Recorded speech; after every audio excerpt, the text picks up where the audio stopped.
Méditons et prions ensemble, car nous sommes tous frères et sœurs. Faisons quand on fait partie de la secte des homistes, il faut apprendre à faire bien comme ça, en faisant bien résonner là. Pour ça, il faut la respiration basse, faire descendre le diaphragme, très calme, respiration abdominale, très calme, très posée. Et bien faire vibrer là. Mais en général, quand on fait partie de la secte des homistes, ça résonne bien là, hein, parce que c'est la salle des pas perdus là. Bon.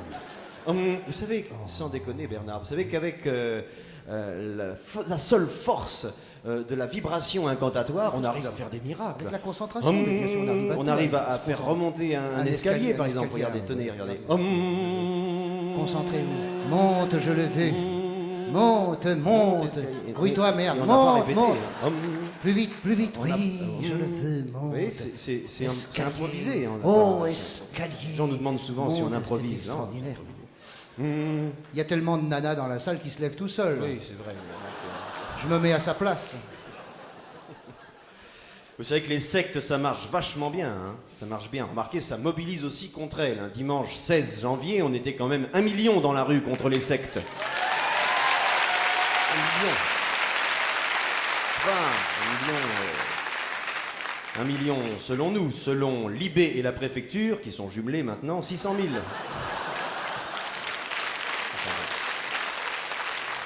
Mais les sectes, ça marche vachement. Regardez même au Texas, Waco, ou la secte de Waco, ça marchait formidablement. Bon, ils avaient un slogan comme seuls les Américains savent en trouver. C'est Waco, c'est bon, mais c'est chaud. Ouais, bon, d'accord.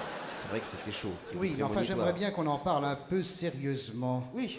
Car je voudrais délivrer... C'est un problème de société quand même, hein, on va en parler avec un peu de gravité, on s'en excuse, après on recommence à déconner normalement, mais là on voudrait en parler avec gravité. On va en parler sérieusement. Alors bonsoir Bernard. Bonsoir Bernard. Bonsoir Bernard. C'est une émission anti-religieuse, il y a une compression de budget, on n'a qu'un prénom pour deux. Et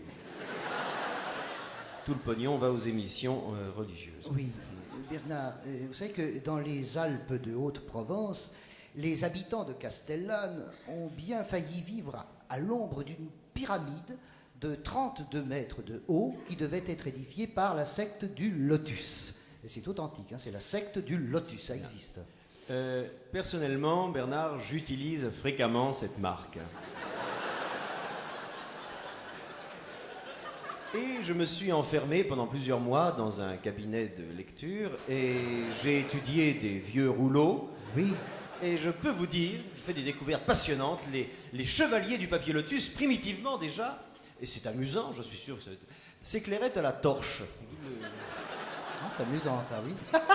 Ça raison de les noter pour les fêtes. On se fera moins chier en famille. Eh bien, c'est une secte qui a été fondée par le grand maître Chabriman Harpique Ier. Harpique Ier qui était un gladiateur hémophile. Exact. Il n'a donc pas eu le temps de demander la grâce du docteur Garetta. Il est mort avant. Alors Harpique Ier, tout le monde le sait, c'était le chef de la tribu des Tartres qui s'installa il y a 28 siècles au fond et autour d'une cuvette. Et Bernard, ils furent souvent décimés par des trombes d'eau, oui. Et notamment pendant l'ouverture de la chasse. Ah ça c'est très drôle, alors ça c'est drôle, là je meurs. Je vais le noter pour le 31, on se fera moins chier en famille. On va passer une putain d'année là. Hein. Bernard, voyez-vous, mais pour parler sérieusement, voilà. Je suis un peu comme tout le monde. Ben oui, je suis fasciné par toutes ces choses mystérieuses, ésotériques. Il n'y a rien, c'est vrai, C'est ces tables qui sous tournent, contrôle. l'au-delà, tout ça, il n'y a rien. Mais il y a quelque chose. Extraterrestre. Il y a quelque chose, il n'y a rien, mais il y a quelque chose. Je passe devant une librairie, je vois un bouquin sur lequel il y a écrit où est passée l'Atlantide. On ne l'a pas vu, on se demande où elle est passée. Vous voyez, c'est mystérieux. Je vous avoue, Bernard, que moi-même, qui ne crois à rien, parfois je me réveille la nuit et je me dis, mais merde, putain. Où sont passées mes clés et l'Atlantide? Et je retrouve plus facilement l'Atlantide que mes clés. Oui, bah ça, moi aussi. D'où viennent les statues de l'île de Pâques? Oui, alors c'est ça, vrai, c'est gros machin. C'est énorme, ce machin, quand tu regardes. Ont-elles trouvé facilement? Oui. Tout ça, c'est des questions occultes. Reste-t-elle pour dîner? Combien ça coûte?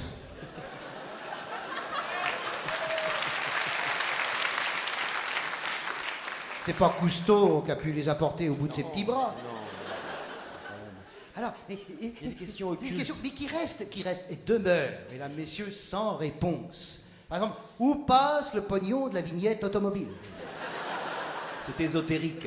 C'est ésotérique. Et Jean-Claude Bourret a-t-il été enlevé par les extraterrestres?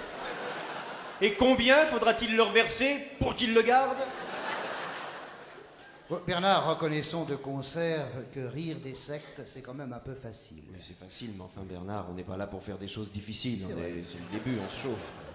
Oui, oui, personnellement, j'ai rien contre les sectes, ça libère un peu les asiles.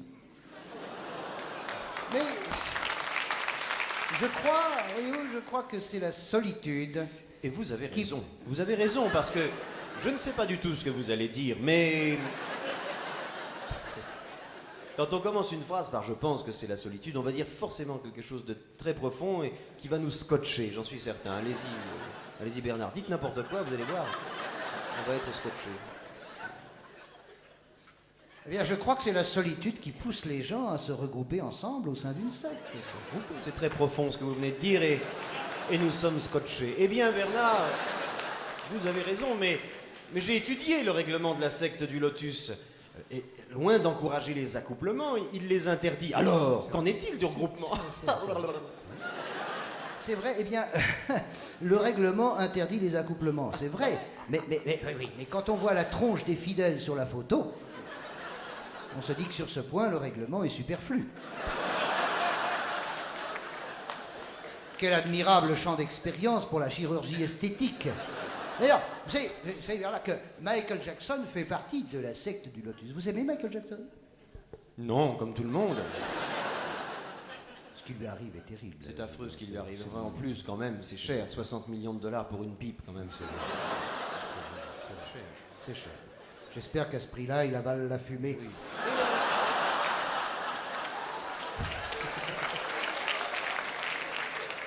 Alors, Michael Jackson était noir, il est devenu blanc, il s'est fait greffer des morceaux de peau sur le visage, très bien. Mais alors, la question se pose de savoir, n'est-ce pas, ces morceaux de peau blanche, d'où viennent-ils? Parce que c'est quand même un peu inquiétant. Vous avez un avis là-dessus? Je ne sais pas où est-ce qu'on peut trouver de la peau blanche aujourd'hui, enfin, sans déconner. Non, sans déconner. De la peau blanche au Front National, non? Non, mais sans déconner. Non, sans déconner. Sans déconner. Sur un abat-jour. Non, mais sans déconner. Non, sans déconner. Sans déconner. Sans déconner. Sur un abat-jour du Front National. Bon, on déconne. Non, Bernard.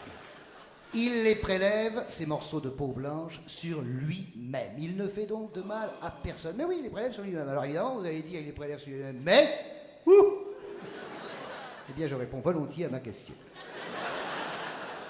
Bernard, vous n'ignorez pas que les Noirs ont la bite rose. Ah, vous m'envoyez bouche bée. Bernard, où avez-vous tiré cette information?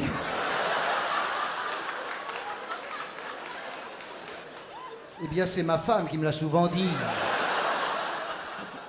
Il se fait prélever des morceaux de peau sur le sexe pour se les faire greffer sur le visage. D'où le titre de son prochain album, Tête de nœud. Vous voyez, c'est un compact. Alors Bernard, vous savez que pour entrer dans une secte, il faut changer de nom. Ainsi, le PDG de la secte du Lotus s'appelle Amsat Manarat. À l'état civil, il s'appelait Gilbert Bourdin, mais il en avait marre qu'on dise « Tiens, voilà du Bourdin ». Enfin, c'est drôle, ça. Notez-le pour le 15 ans. Et si vous entrez vous-même dans une secte, Bernard, vous devrez changer de nom. Alors, par mesure de prévoyance, je suis allé à la FNAC pour consulter le dictionnaire franco-hindou et j'ai vu comment se traduisait, j'ai appris comment se traduisait Bernard en hindou. Bernard, ça se dit lâche-moi l'air. C'est joli. Et d'ailleurs, c'est intéressant parce qu'on voit le berceau linguistique indo-européen. C'est le même mot, Bernard. Et lâche-moi l'air, c'est un peu le même mot. Lâche-moi l'air. C'est joli, lâche-moi l'air. C'est étonnant, hein, c'est étonnant. Ah, lâche-moi l'air. Et le nom de famille? Oupette. Oupette.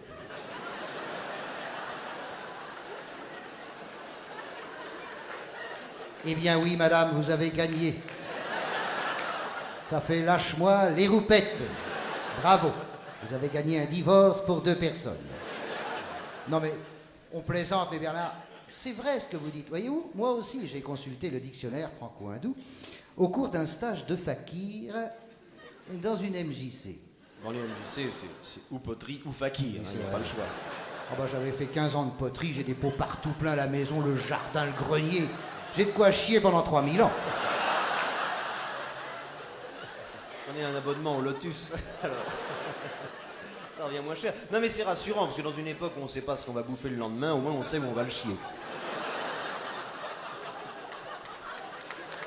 C'est un petit boulot, ça, c'est un bon petit boulot. C'est un petit boulot. Les oui. pots, c'est un bon petit boulot. Alors, vous savez, c'était un stage dans une MJC de... Ah, c'est tout près de Paris. Ça s'appelle la Queue en Brie. Vous vous êtes fait greffer des croûtes de fromage sur la verge?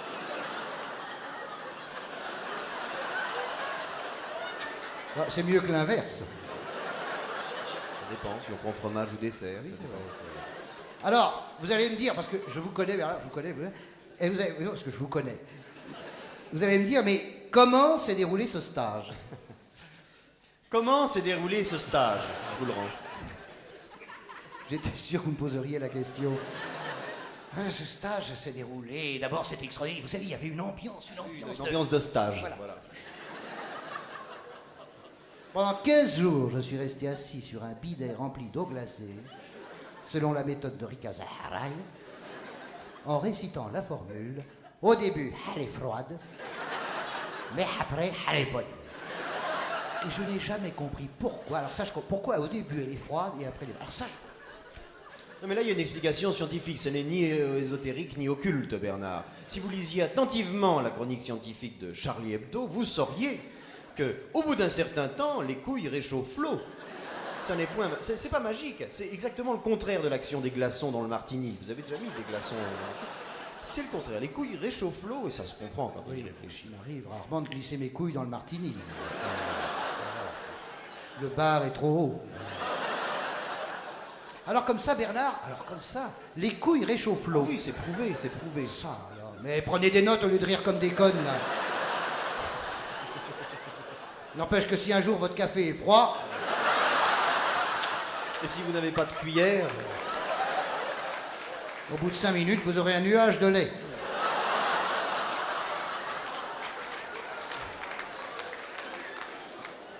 André Malraux